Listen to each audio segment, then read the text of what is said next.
All righty. I am just the person that starts the webinar, and I'm going to hand over to Stephen and Eric and put myself on mute. But why don't we give people a couple more minutes? I see a lot of people trickling in. So why don't we just talk about something for a minute or two and while people are joining. Thanks for joining us today. I'm going to hand over to Stephen, our most accomplished host and one of our co-founders at Gembah. You're on mute, Stephen. Awesome. Thanks everyone for joining today. Let everyone trickle in a little bit more. It looks like there's some more guests joining, and I'll start in about a minute.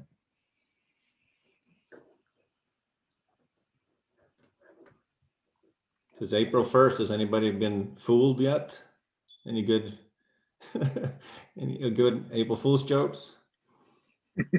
I saw that El Arroyo posted that their sign got stolen today. If you're a Boston native, you'll understand that pretty well. That was a good April Fool's joke for everyone.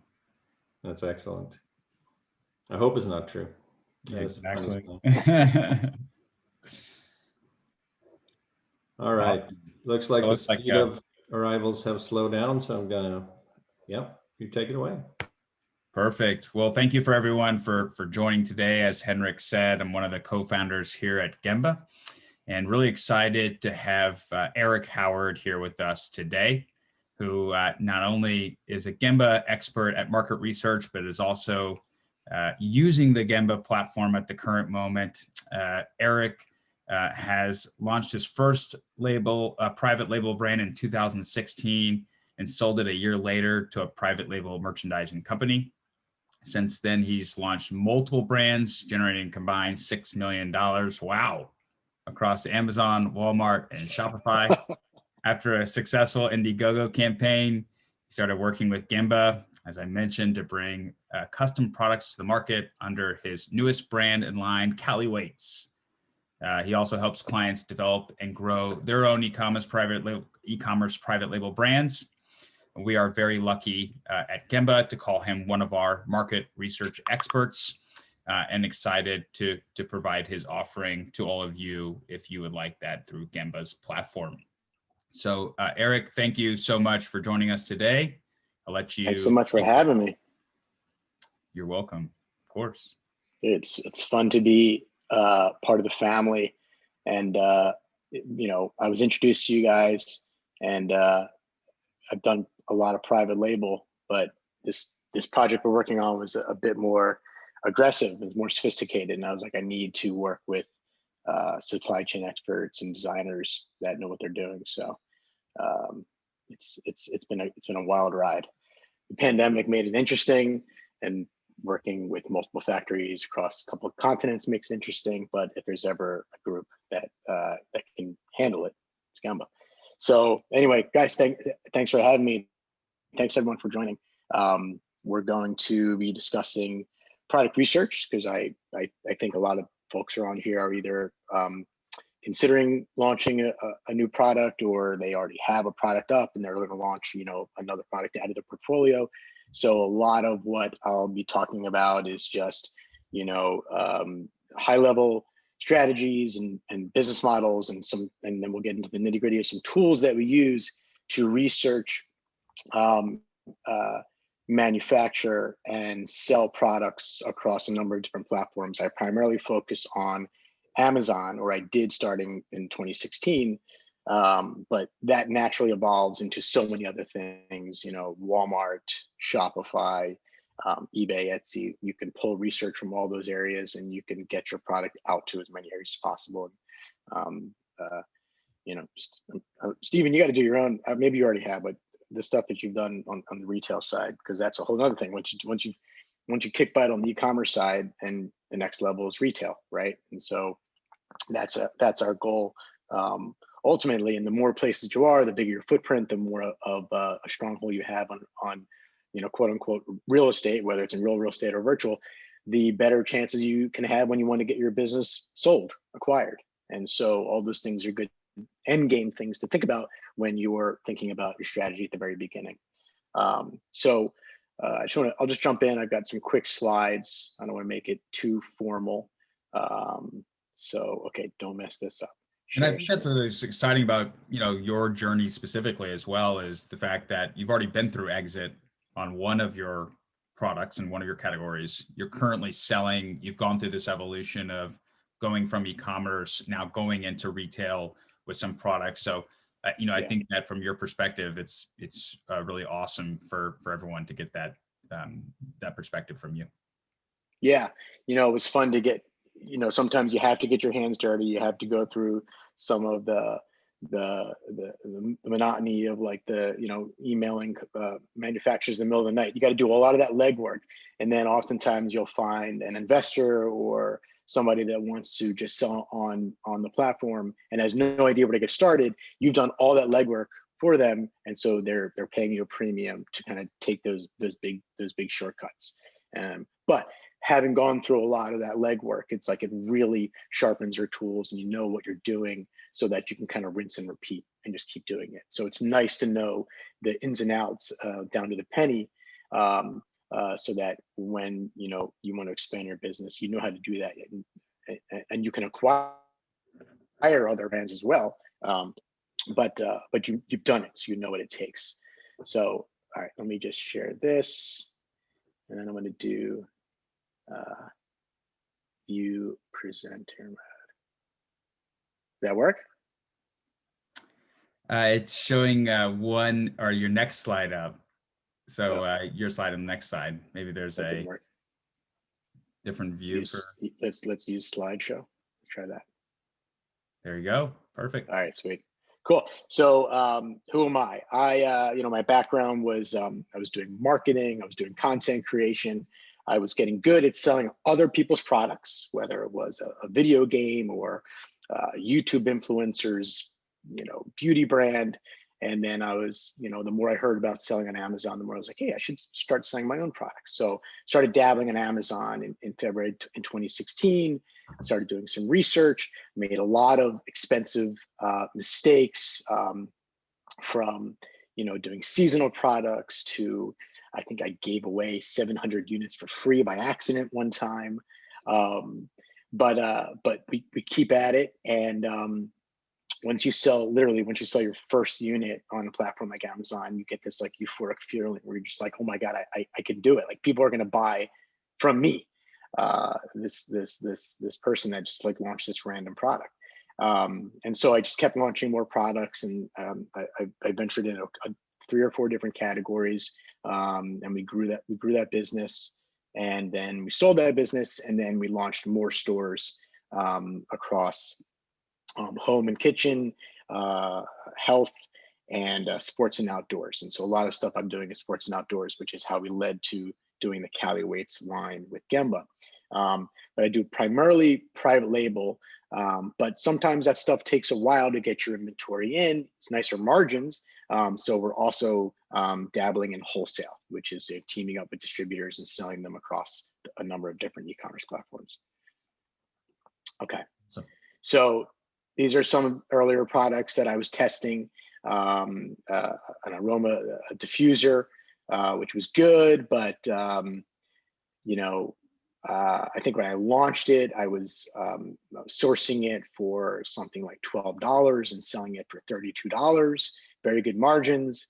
But then things got real crowded in that space, and suddenly my $32 price point dropped down to about $19.99, and then it was $18.99, and then I was like, I don't want these returns anymore because it's an electronic device.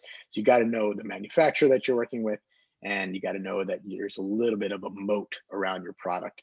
I did these stainless steel bottles, these like koozies, super affordable to source, nothing special about them. I think I added the bottle opener and made some pretty good margins, but we crushed it in the summer and the spring, but in the fall and the winter, no one was buying them because no one was outside the cold beer. So you learn these things as you venture on different products. But we kept pushing, and so these are just samples of the dashboard of Amazon. So you're getting tons and tons of customers shovel your way, and if you can put up a good product and you can do a good launch and you can find keywords and you can do ranking strategy, it's really, really not hard to sell products, especially on Amazon, once you get the hang of it. And then you just keep adding more SKUs and SKUs and SKUs. So I imagine that there's like a lot, going back and forth that you're thinking about in this case. What really, goes into it from your perspective, I guess, as you're looking into it. I guess this leads to our next slide, obviously, is Yeah. components. Can you kind of expand on that? Absolutely, absolutely. So, you've got a certain mindset that says I'm an entrepreneur. I want to sell something that's physically that I create and that someone's going to use in their life. And then you've got the finance side of it where you're like, obviously it needs to make money. Like I don't want to just do this just for completely altruistic endeavors. I want to make some profit. And then you have to just get your hands dirty with different platforms and watching a ton of training videos and working with folks that have done it successfully. And you got to test and you have to fail and you get back up and then you'll start to see that when you're playing by the rules and you do things right, there's no reason why you can't succeed. And so, in the beginning, I was kind of just like, what's going to make me a good profit? But then I slowly over time started, thinking about the brand building, the brand mindset, because that's what differentiates, the Nike shoe just from any other shoe. It's the brand, and it's of course quality, but brand equity is really important. So I'll talk about the brand mindset in a little bit, but some of the things that you can consider with your research. Where are you going to sell? Amazon's a great place to start because there's tons of customers there. It's certainly got a bit more competitive, so you can't just launch a stainless steel bottle. You need to do a lot of legwork ahead of time to build up a bit of an audience and to have a quote unquote launch. So it's not just like putting it up there and hoping that it sells. That method still does work. There's plenty of people that, I had a student that launched a hat rack, and he made some modifications to the hat rack that made it stand out just enough to the point where, he's crushing it. And we were looking at the research on the hat rack and we were like, wow, our competitors are selling really well and they've got 1,300 reviews. Is there room for us to come on here? Or do we need to kind of, reinvent the wheel? And the answer was there's plenty of room. If you just come up there with a little bit of enhancement, some sort of tweak, then you can differentiate yourself. And then that coupled with some good marketing and a good looking package can go a long way. And so there absolutely was room. And he's got all these customers that otherwise would have been his competitors' customers. So Amazon's a great place to start. Shopify is also a great place to start, but you need to drive traffic to your Shopify store. Okay. Walmart is a great place to start, but sometimes it's harder to get on Walmart. You need to have some history. So they like to look at your Amazon account. Walmart's a slightly different consumer. The back end, I don't know if anyone on here works for Walmart, but the back end kind of sucks. But a customer is a customer, and so why not do all of them? And then talking about your launch plan, are you just going to put things up on Amazon and do some giveaways and PPC? Are you going to run Facebook and Instagram ads and drive it to your Shopify site? Are you going to use a crowdfunding campaign? So we used Indiegogo on our most recent product because I wanted to validate product market fit. And I wanted to see if people were going to buy this thing rather than spending $60,000 on inventory and just putting it up on Amazon. And then all those things combined can either help you make a list, or if you already have a list, or if you know somebody that's got a nice Facebook, Instagram, YouTube following, you should leverage that following 100%. There's so much value in retaining your customers' information. Amazon does not give that to you. You don't get the customer's email, the address. You don't get any of that stuff. You can email them through the Amazon platform, but you're emailing them through some alias email. So the more you own your customers' information, the more you can retarget to them. And all those things help. And going back to that brand equity thing, because they're going to start seeing your product, your ads, your new products over and over again. Makes sense. So Eric, just to stop you real quick in terms of the launch plan. So you mentioned kind of doing all these things simultaneously. Is that what you suggest? Is it, no, sorry. Try one at one time? Is it, what do you suggest for somebody that's starting out, kind of on this launch plan? Yeah. So Amazon's a great place where you can do a lot of research ahead of time and look exactly what the keywords are, and you can see what the demand is for a specific type of product, whether it's a niche product in the bicycle industry or a very specific type of cooking utensil. You can see what people are searching for. I'll show you some of the tools that we use. But you don't own the customer information. So you can do Amazon first, and then you can kind of slowly transition them onto a very simple website using a simple tactic like a product insert piece of paper that goes in with your product that basically says, hey, we want to offer you a discount on your next purchase or sign up for a special promotion sweepstakes. Come to our website, and that's where you collect their email address, and now you've got them in an email list. Okay, so it's good to do those things together. You don't want to be 100% reliant on Amazon. If you want to, if you're really into building a brand and you want to, start drumming up interest on places like Facebook and Instagram, if you're good at it, fantastic. But if you're not, it's good to work with, someone that can do those ads, because you don't want to spread yourself too thin. That maybe you're researching and manufacturing a product. Maybe you're getting a website together. You don't want to also be sitting there managing Facebook ads. So it is good to surround yourself with some good freelancers or an agency that can help you do that stuff. If you want to do a crowdfunding campaign, that takes work in itself, but it's a really nice way to validate something that has never really been seen before, right? Because if I were just to launch my Cali weights on Amazon, I don't think anybody would search for it. I don't think anybody, so PopSocket, I always talk about PopSocket, it was like a major success on Kickstarter. I don't think anybody would have searched for PopSocket on Amazon. But now that we all know what PopSocket is, now people are searching for PopSocket on Amazon, or sticky retractable iPhone holder, right? So the crowdfunding allows you to get your brand out there, and it kind of allows you to get feedback from the market without actually making a product. And that's probably a better route if it's something that you're not really sure if people are searching for on Amazon, or if you think it's just a little too, if it's too unique, then crowdfunding is a great way to validate that idea. And you collect all that customer's data as well, okay? And then if you have a pre-built list, so we have a lot of folks that, they've done a lot of legwork on Facebook and Instagram and YouTube, and they're like, hey, I have 10 to 50,000 people that I can launch a product to. I mean, that's amazing. Then you can you have the luxury of launching a product on Shopify, driving traffic to there, just as long as you know what your fulfillment is going to be, okay? Because if it's a Shopify store and you have all your inventory at your house, then you got to ship it out. If you have a list, you can also drive it to an Amazon listing. You can have a Shopify site, and when a purchase happens on the Shopify site, you can have Amazon fulfill it for you. So that's kind of cool. So you can have Shopify and Amazon at the same time. But those things kind of lead into number 3. What's your budget, right?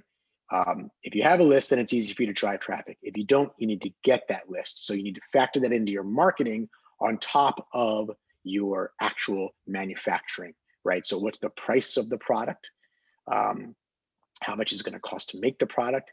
How many should you make on your first run to, stay in stock for a month or two, knowing that it's going to take 25 to 30 days lead time to make your product, and then another 7 to 10 days by air, or up to 45 days by sea. All right. So all that layers into your budget. You need to think about branding, which is in the beginning not that hard. It's very easy to find somebody for $75 or $100 to make you a really nice logo, social media, and even maybe do like a product insert. And then legal, if you want to do a trademark for your brand, that helps protect your some of your IP on especially on Amazon, and it gives you slightly elevated marketing opportunities on Amazon when you have a trademark. You submit the trademark into to Amazon, and so all those things combined, that's your budget, right? So if you have extra budget to drive ads from Facebook and Instagram, and it's not a ton, but maybe you have anywhere from $200 to $1,000 a month for marketing, then you can start drumming up applicants, sending it to a Shopify site for, maybe a pre-launch. Or you can give away some units, you send them to Amazon, you have them purchase your unit. After they search for specific keywords, you get ranking for that keyword on Amazon. And then you give them the product, and then you either rebate them for the product, or you give them a nice discount for the product. So all these things, there's so many variables aside. I can't tell you what your launch plan is, but I can tell you there's lots of different options. And what it comes down to is, if you make a good product and you treat your customers well, and you're delivering value to your customers, then you should see some success. Awesome. Does that answer sort of like? Yeah, I think those are great things to consider before. I think, we hear from a lot of people, at least I have a lot of conversations with people that are talking about, what you need to consider before going into research. I think these are excellent points to consider. I think research is that first phase. So it's good to think about all these things that are going into it as just a plan of what's going to happen down the road, and not to have any, any unexpected events that could come out. So I think this is a great list to start off with, for sure. Absolutely. And the more we do this, you think that you should spend all your money on product, but in reality, you really should be spending 25 to 30% of your budget on marketing, because it's just, these days on Amazon, a lot more people are realizing that it's a very serious channel for them to take part in. It's not just like throwing up cheap products and selling, a little widget. Like, you have to do marketing, you have to stand out, you have to do not just PPC, pay per click on Amazon, but you need to get photo assets, video assets. You need to make it look like a bit more of a polished experience. And so all that takes money. And so if you spend all your money on product, that's great, but you then sitting there, right? And you need to spend on PPC, and you need to get a little bit of software. You need to, all those things. So anyway, let's just talk quick note on supply chain phases. I'm trying to think. Okay, so my experience with Gembah, right? So, in the beginning, you're obviously able to research manufacturers on places like Alibaba, but there's a certain strategy to, knowing who to work with. You don't, like, for instance, I would never want to work with just the factory that's the cheapest, just because of the cheapest. And there's different levels to the supply chain that I think come with, like, your risk tolerance. And that kind of lends itself to, like, the kind of product and how complicated that product's going to be, as well as, like, your comfort level. Like I'm, some people are just comfortable with just, like, spraying emails to a bunch of different manufacturers, and it's all business, right? Like, if they don't answer the questions that you need answered, if it doesn't feel like it's the right fit, you move on. Don't just settle with the first manufacturer because they respond to you. You might not even be talking to a manufacturer, you might be talking to, like, a broker that's not going to get you the right answers. So you do want to get detailed with the questions that you ask your manufacturer, and then you know that you're going to get samples, and you're going to have to do some hard quality control. And then okay, so back to the research. There's a couple ways to approach it. Like, maybe you're passionate about the biking industry, and you want to come out with a really cool tool that you wish you had when you were a biker. That's your passion. Maybe it's something that you're just interested in, or maybe it's something that you've got experience with, that you've tinkered on an idea for, like, how to elevate or enhance, a widget that you use that you think could be better. Those are different things to consider when you're doing your research. And then the reason why I went with Gembah for this particular project, going back to it, is it's a complicated product. It's got 4 different materials. So we've got iron, silicon, elastic, and now we're doing steel plated iron coating. So rather than even attempt across 4 different manufacturers and have, them all talking to each other, I don't have boots on the ground, and Gembah does. And so that's why I needed to work with somebody on that element. Plus, I wanted to do some 3D CAD design and really get into the manufacturing and the physical components of this thing, because it wasn't just as simple as, going back to the hat rack. Oh, I'm going to add a little piece of Velcro here so that you can adjust the height. This is a bit more complicated. So where are places that, go ahead. I think those are good points. I think, the biggest thing about starting with the research, or at least the questions that I get is, where should you focus on products, and what should I focus on in terms of ideas or how to get ideas? And I think that, probably lends well to what you're about to go into, is how to really develop ideas on these platforms. Yeah, absolutely. Absolutely. These are just some of the many plethora of methods that people use. You can go on Amazon and you can look at bestsellers. You can look at keyword research. I'll show you how to do that in a second. You can look at Google. You can look at Google Trends, so you can see what's actually happening in the world on a geographic basis. You can look at what's selling well on Etsy. You can look inside a retail store. You can look around you and touch things in real life. You can pull from your personal experience, your background expertise. If you are, an electronics engineer and you know how to bring something cool to the market, then you should lean on that when you're thinking about doing this stuff, knowing that that's going to be a more complicated product, and you need to have budget for it. These are all the different areas that you can pull from.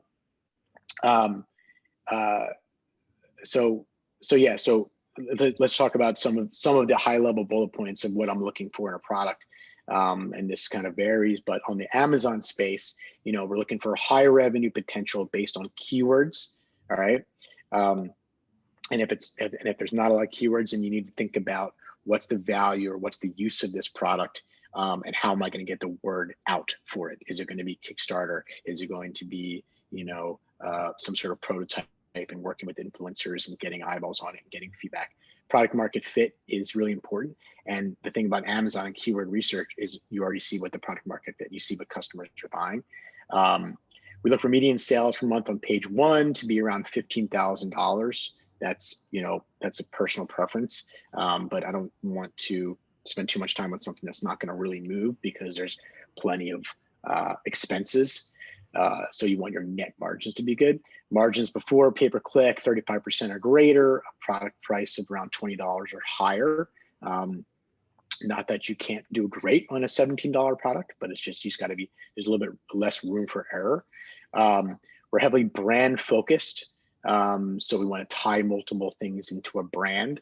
You can kind of do a buffet of products, but it takes energy. It takes mental energy to think about the marketing and think about all those things. And so the more you can do on one brand, the easier it is, because you start to get a feel for the brand, you get passionate about the brand, and you can sell the brand. We research related products in the category that can also eventually launch. So if it's a kitchen product, then you can launch a complementary kitchen product, and suddenly you've got this nice little kitchen brand. We research the quality of the product, and suppliers determine if we can launch this product and have a reliable supply chain. Product design. I think there's that surprise, the surprise and delight factor that you can get out of a product, where you're just like really proud about the product. But then there's also utilitarian element to certain products that sell really well. So I think that's a personal preference if you want it to be more product design or more utility designed. But even if it's utility, I still think you can present the brand in a really nice way that just elevates it more, and the value just immediately jumps up. How are you doing that more through packaging, or what's your thoughts in terms of? Yeah, exactly. Things like packaging, things like the inserts, things like your email marketing, your listing, right? Your photography on your listing, the way that like your brand voice on your copy, all those things lend itself to a brand. And like, I'm a terrible copywriter, right? So I need to make sure that the copywriters I'm working with like have the voice, or have something down, or have the the lighthearted humor that this brand needs, or just like, with Cali weights, there's a lot of like feminine touches because women are mostly wearing this product. So I need to ask, my wife, Vanessa, like, what's a good way to talk about this product, right? Like, what's the benefits of it? And so for instance, with Cali weights, it's basically weighted jewelry. And so she was like, well, women like to work out, and they like to have what's called these long, lean lines. I'd never heard of long, lean lines before. And that is just the term, or like the target for when people are doing, like women are doing yoga, and they just want to kind of elongate their bodies and have their muscles toned. They want these long, lean lines. Would have never thought about that until I had like a female perspective. But as you know, as an entrepreneur and as a business owner, you can get input from anywhere. And I think those are great points. I mean, that you're touching on when is, get out there with all the research that you have, the overviews that you're thinking about, how you hone in on and talk to real people. That's a great one. I think totally right. Yeah. I think the second one that I really hit home with me, and especially creating my first brand, was, product extensions.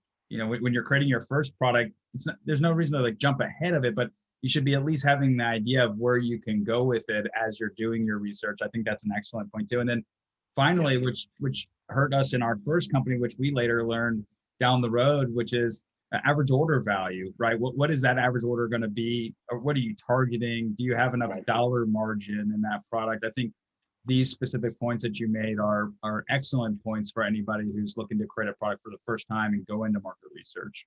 That's right. That's absolutely right. Yeah, I mean, there's a lot of elements to think of, and you can't do everything perfectly. So the more input that you can get, the better. And so, but yeah, and then it also does come down to the bottom line. What's your average order value, and how can you increase that? So, for instance, with Cali Weights, we've got a $48 level product, but now we're launching a $68 level product because people are already buying at this, and a lot of the feedback from the customers was like, wow, I'm getting 4 bracelets for $48. That's a really good deal.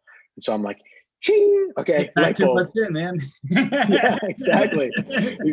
Like keep saying to me, you're gonna start getting 2 bracelets for $48. But that's cool. Like, I'm over delivering on value, and I think that's a good thing. And so people will come back and spend more. Don't ignore foreign markets. And what I mean by that is, just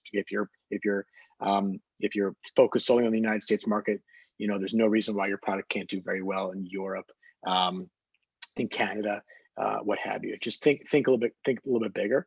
I don't want to go I don't like all the bullet points, but demand. Is there enough demand? That's really important when you're looking at a product, especially on Amazon.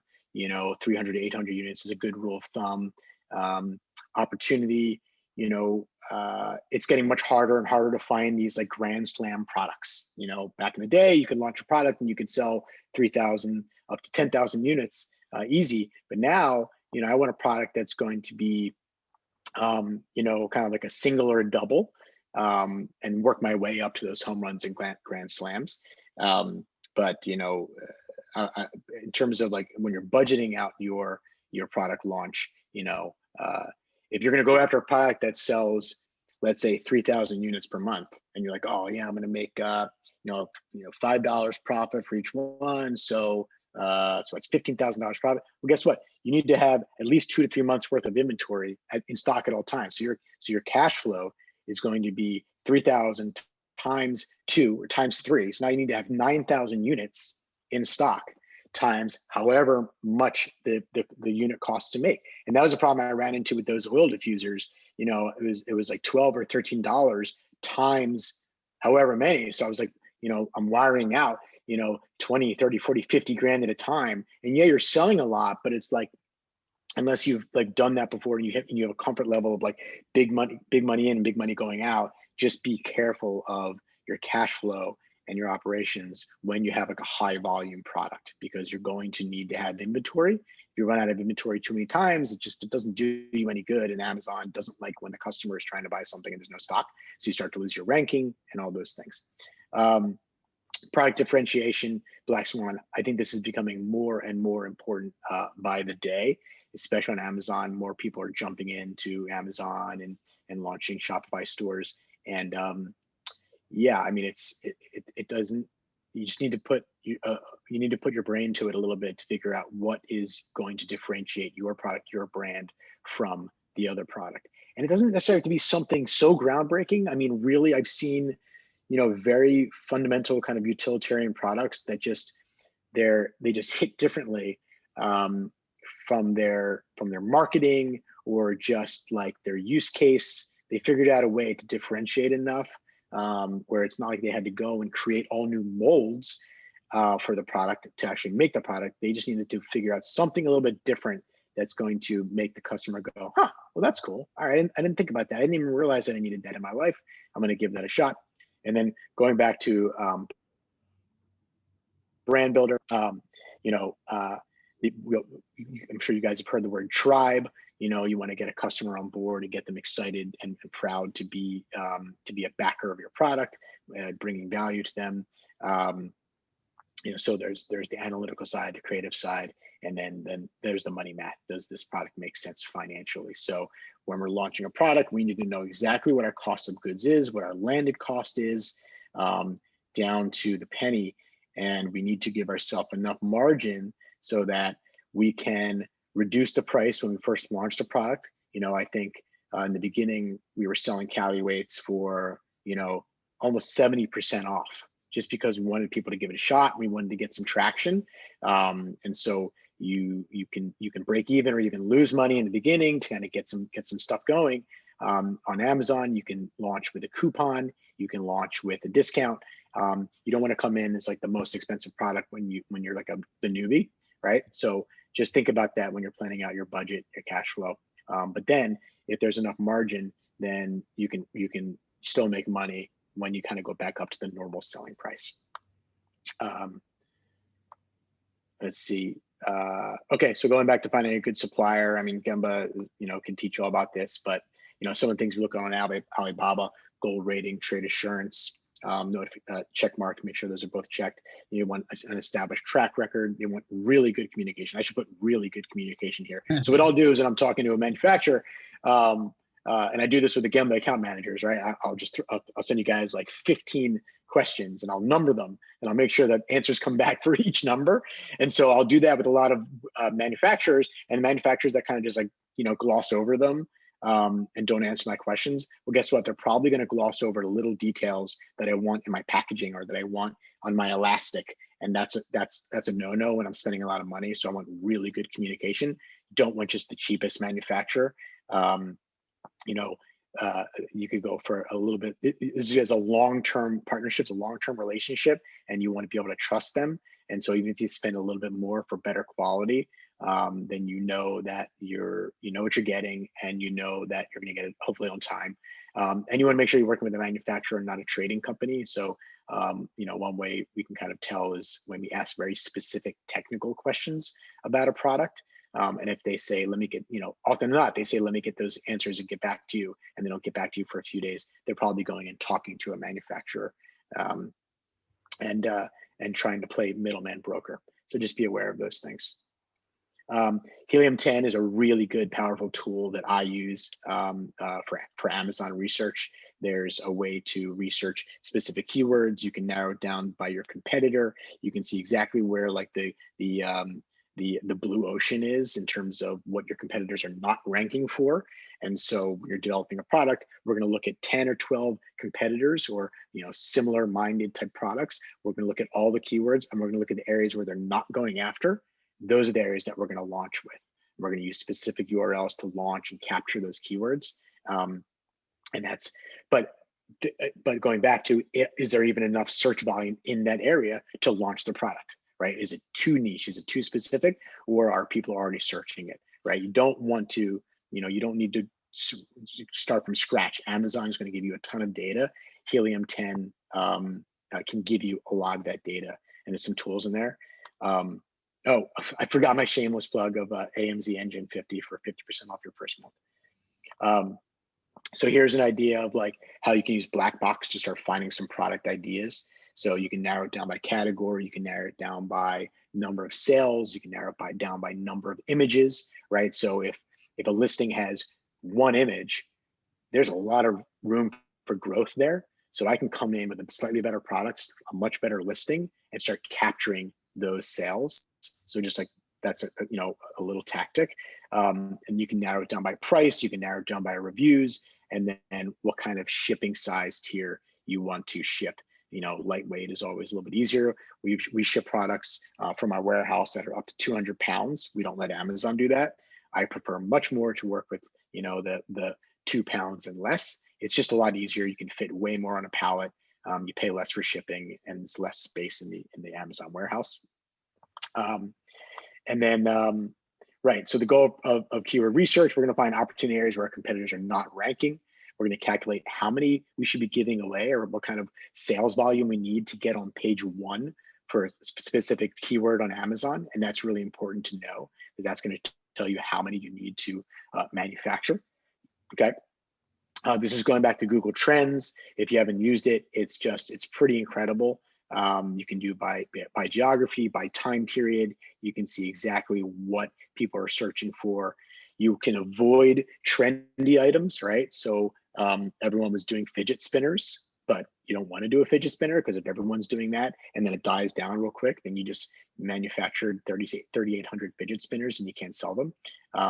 So just be aware of like those trends. Also, this will help you look at seasonality, right? So I'm sure if I search for stainless steel bottles, I would see that it goes way up in the summer and way down. That's just something to think about. You can use that for your advantage.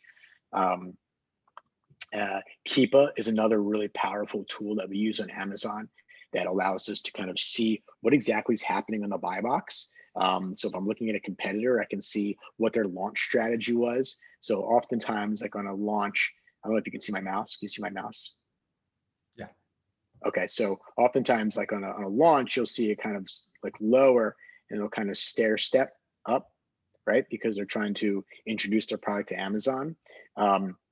You can also tell what your ranking is. So if you're looking at a competitor, you can see not just what category they're in, patio, lawn, and garden, but where they are in gardening towels or gardening trowels. So this is good for research, because you can see like the trend over the span of their entire existence, a year, 3 months, or down to the day. And this is a tool that we use for both private label as well as wholesale.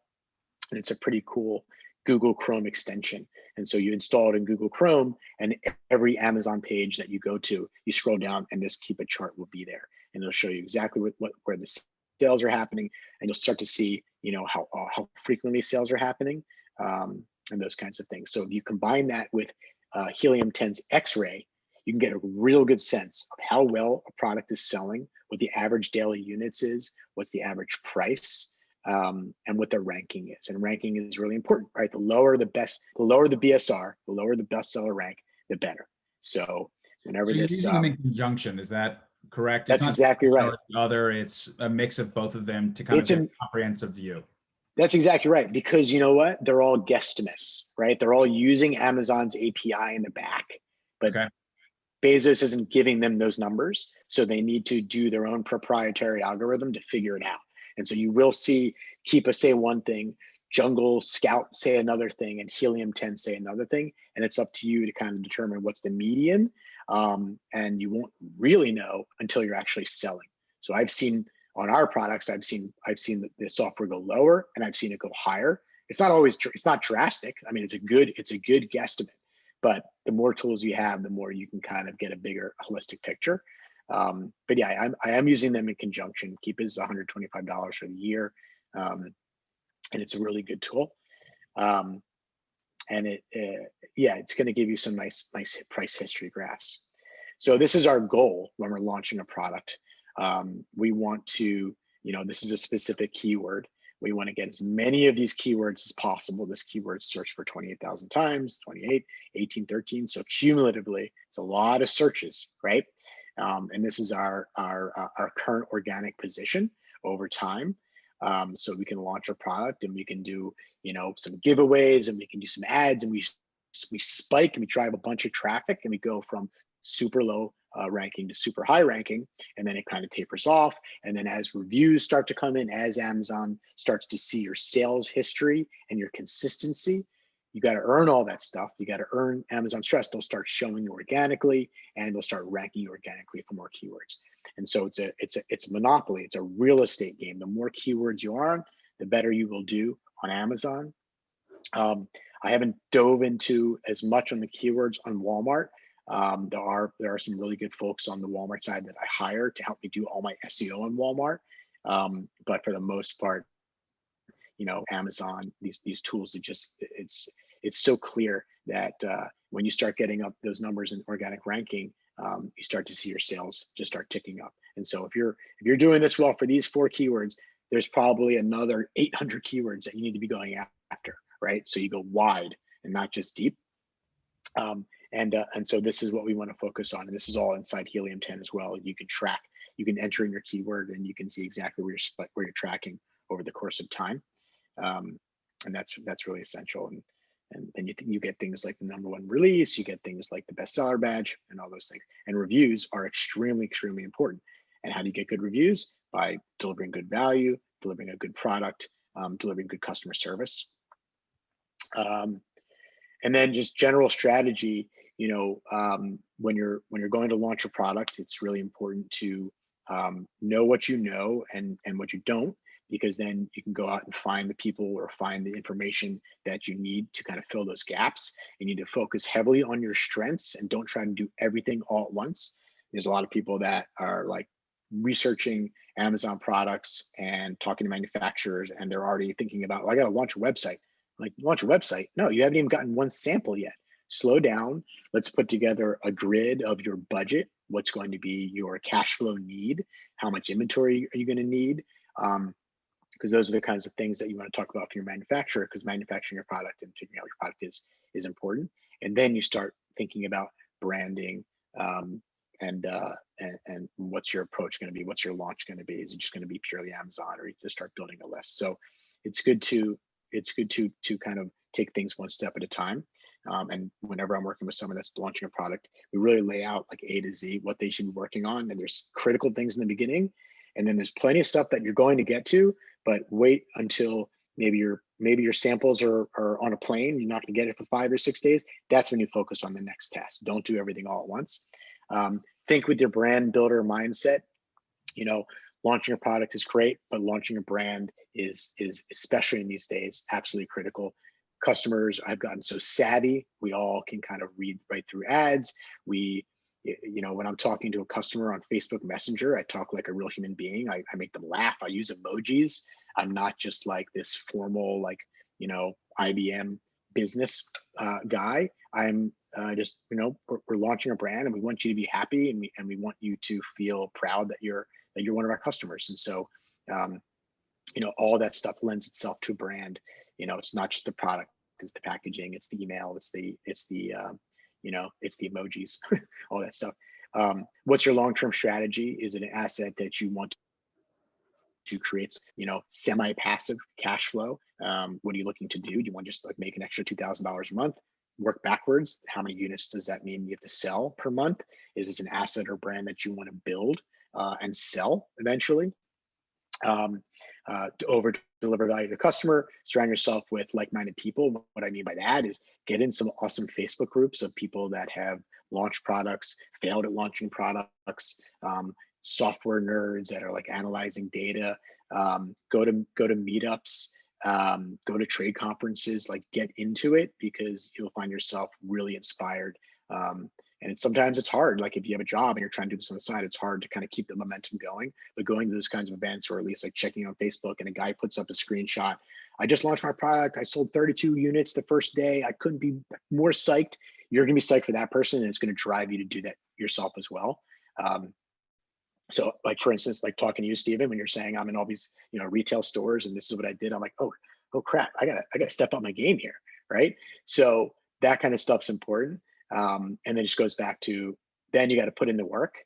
But at the end of the day, you just got to begin anywhere, because you can have all these grandiose ideas, you can have 1,000 million ideas, but if you don't sit down and tinker on the piece of paper or send that first email to the manufacturer, then nothing's going to happen.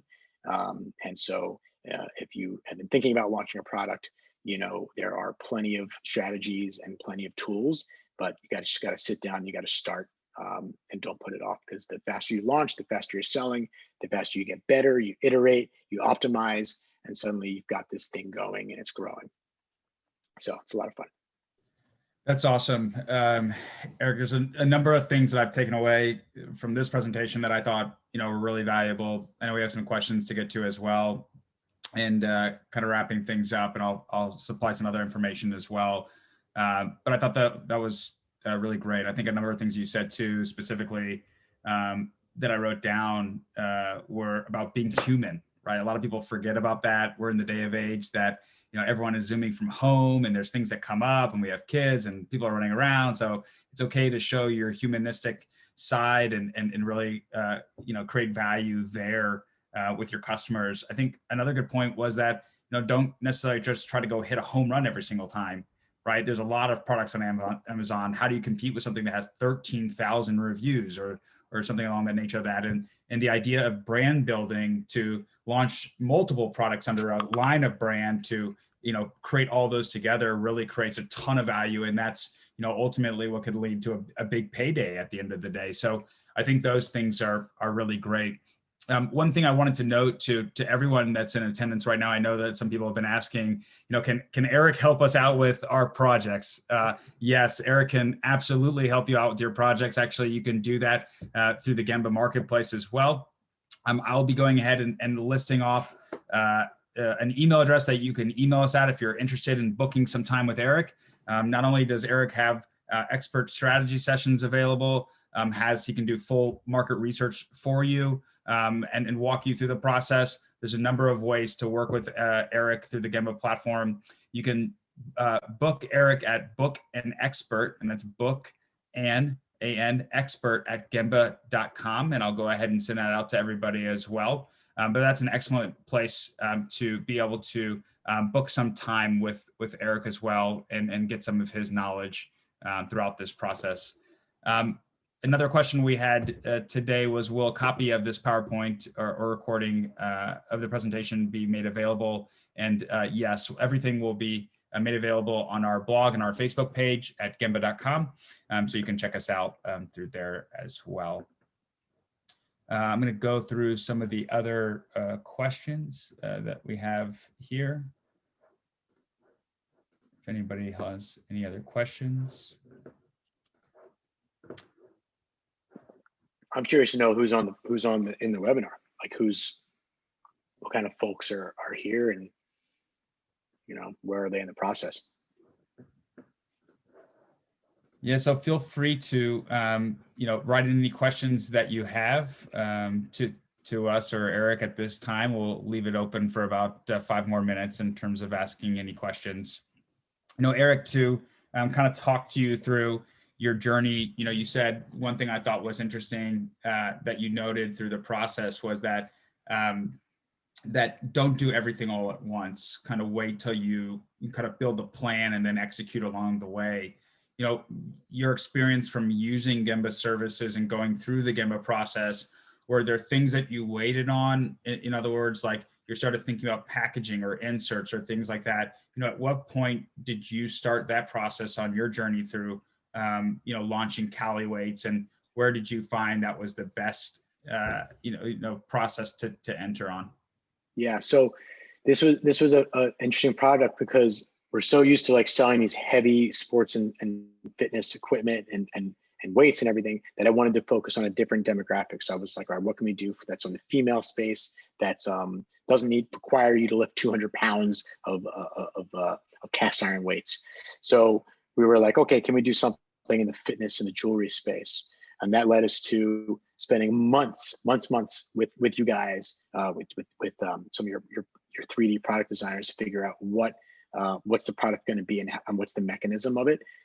Didn't think about keywords, didn't think about branding. It was just, what's the actual product? How are people going to use it every single day? How are we going to make it comfortable, and how's it physically going to be made, and how much is it going to cost us? That's all we thought about for months. Once we started to have something that kind of felt good, then we would get some samples in. We were testing out different kinds of elastic, different kinds of silicone. Again, wasn't thinking about anything branding, didn't even have a name for it. And then once that started to take shape, like the actual thing, then it was like, okay, how are we going to ship it, right? So that kind of naturally led itself to packaging. And I didn't want it just to be any packaging. I wanted it to be like, oh, if this is on a shelf in Nordstrom, I want it to look really nice. Yeah. So we invested in really nice packaging. It could be even nicer, but we invested in nice packaging. So that was, again, haven't done anything on the marketing side. Then once we had manufacturing kind of, when we figured out what we wanted, then it was, how do we know that people actually want this? And so the next step was, all right, well, we need to create some sort of lifestyle shoot so we can show people what this is going to be like on their bodies. But we didn't have any of the bracelets. So I hired some 3D artists to comp these on people's wrists. And we were using that as our very early marketing. And when people were like, oh, those look really cool, and I didn't tell them that was fake, then I thought, okay, this could be a success in the sense that people are like, what's that ridiculous thing on their wrist? So that was, you know, it was just like, it was kind of sequential. My normal tendency is to be looking at competitors, and I still do, like, don't believe me, like I'm looking at my competitors' website and I'm like, wow, they're further ahead of us. Wow, their email is on point. Wow, their Instagram is on point. I still don't even know how to use Pinterest, but I know my Pinterest needs to be much, much better. But we've been working on this product for like a year and a half, and I'm just getting started on Pinterest. So if I had focused on Pinterest in the very beginning, and if I had focused on all these things in the very beginning, then I probably would have taken some shortcuts when I was in manufacturing.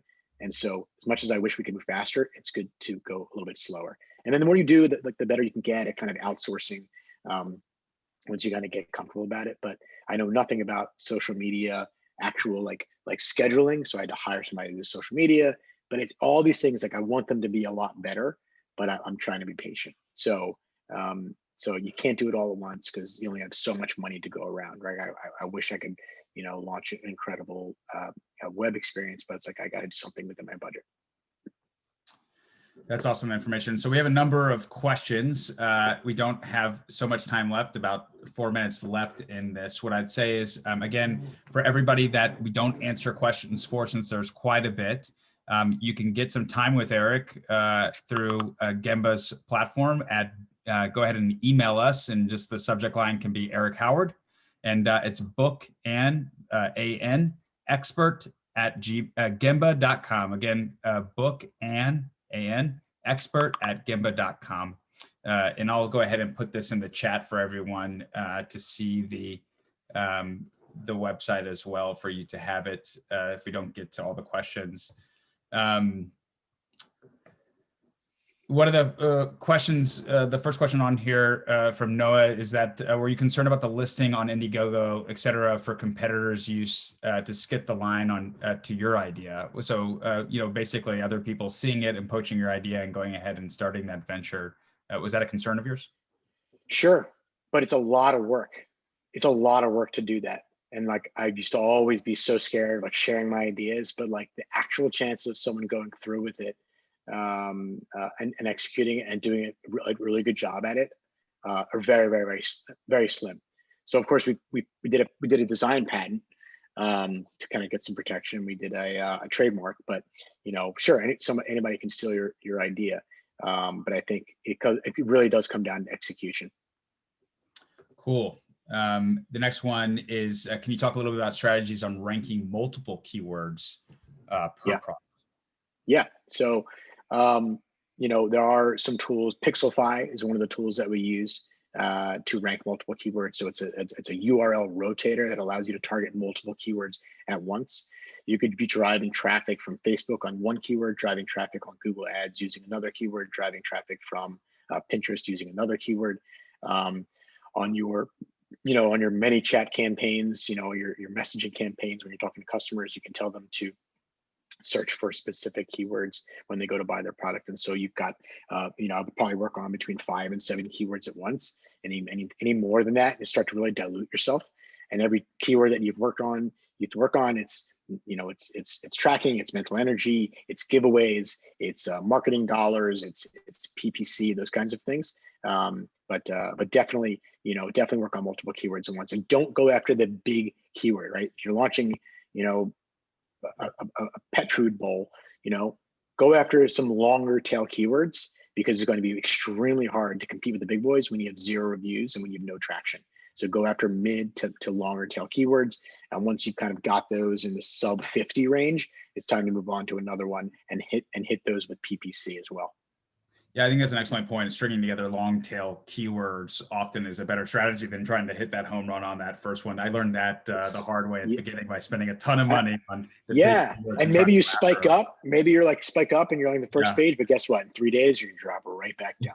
Yeah, I got that right. You gotta learn that. Yeah. Next one, and we'll take two more real quick just to close it out. But at the beginning of launching a product, and like the idea of focusing on a brand, can you talk a little bit more about coming up with the best approach on a brand strategy? A brand strategy. Gosh, yeah. I mean, I am not the brand designer, right? I am the guy that says we need this brand to feel like X, right? And I'll pull up some reference. I'll have my graphic designer put together some mood boards. Mood boards are amazing at giving you a feel or vibe of what your brand should feel like. If you're launching a soft drink, there are a million ways that you can market that type of soft drink, and there's a million different types of moods that you can do, and that'll kind of trickle down to the way the brand voice and the brand packaging. So put together some mood boards, pull from reference, sketch, just put a bunch of stuff out there, sleep on it, scribble it all out, and start over. And work with some folks that are really good at brand design, good photography, and then work with some not so good, so that you can see what sucks, right? Like you can start to get better at weeding out the stuff that stinks, and then you immediately start to know, okay, that feels good. And if it makes you happy, then it's probably going to make your customer happy. So, just do some research and start putting together things that you think kind of are in the orbit of your brand. And what's the vibe of your brand? I think vibe is like a really important word these days. And then your customers will kind of also help you when you start like talking to your customers. They'll help you kind of feel out what your voice is, and those kinds of things. Probably not like the best answer, but I'm kind of pulling from inspiration from all over the place, whether it's a 3-second animation, a photograph, a 3D render, a clipping from a newspaper. Like you can tell like what a good brand is. And if you can't, then it's very easy to go to the library and pick out some like graphic design books and look at some branding that's just like, wow, really on point. It goes a long way. It really does go a long way. I mean, the same product, that's sold for, $12 can be sold for $26 if you wrap it in a prettier packaging. I've seen it. Yeah, I think those are all excellent points. I think the mood boards are awesome. I think putting together a collection of cutouts and links and doing a lot of research really helps cut down the process if you're not an expert designer, or if you don't have access to one at the beginning. We see it time and time again where people put a lot of time into researching what they want in terms of their ideas of the products and kind of piece it together like you used to do, cutting out magazines and pasting them on. Yeah. So I think that helps a lot. And you guys maybe do this in the beginning, Gembah. You should fill out a brand. What's it called? When you fill out the sheet that's going to talk about your customer target, it's going to talk about the 3 to 5 benefits, those kinds of exercises. Brand brief. That's what I'm looking for. Fill out a brand brief, and if you struggle with it, then you know that you need to do more research. You need to talk to people, right? If you don't have the right vocabulary to talk about what your product's doing, then you need to come up with that vocabulary. That's really important. I had that problem with Cali Weights. I couldn't talk about it, and I was kind of going after all women, but in the end, I wasn't going after all women. I was going after a very specific type of woman, multitasker, mom, people that wanted to challenge themselves. A brand brief is a really good exercise to do, to figure out what your brand story is and to figure out who your customer target is. Those are really important things. Awesome. Well, Eric, this was awesome. We've gotten a lot of feedback that this was a great session. Really appreciate you taking the time. Again, your services are provided through Gembah. If anybody's looking to book some time with Eric or book a full market research session with Eric, all these things are available through Gembah. You can email with the subject line of Eric Howard to, sorry, let me pull it back up again, bookanexpert@gembah.com. And we'll go ahead and connect you to Eric that way. But Eric, thanks so much for your time today. Super helpful to hear about your journey through Gembah. We really appreciate it. Appreciate to have you as a client, and look forward to helping a lot of folks out on the market research side. So thanks so much. It's always a pleasure. Thanks so much. This is fun. All right, guys. Thanks.